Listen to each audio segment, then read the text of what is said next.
CIST officiel, les librairies, jugées comme des commerces non essentiels, doivent fermer leurs portes.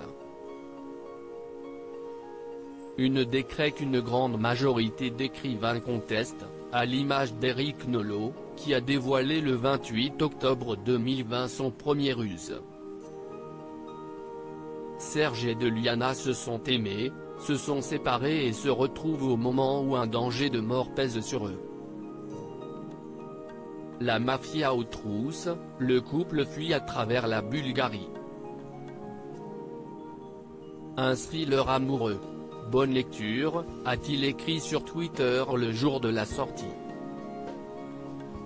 L'écrivain ne comprend pas cette décision prise par le gouvernement, comme il l'a fait savoir sur le plateau de C'est à vous, mardi 3 novembre 2020. La culture est au cœur de l'identité française. En un claquement de doigts, on a éteint toutes les lumières. Celles des théâtres, des salles de cinéma, des bibliothèques et des librairies, explique-t-il.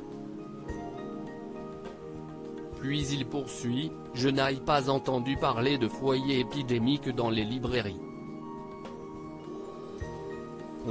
Je n'ai jamais vu d'attroupement, d'émeute, dans une librairie. Il évoque ensuite une punition collective. Patrick Cohen ne cautionne pas les propos d'Éric Nolot. Le terme punition collective n'a pas plu au chroniqueur Patrick Cohen, qui a immédiatement répliqué. Ne dites pas ça.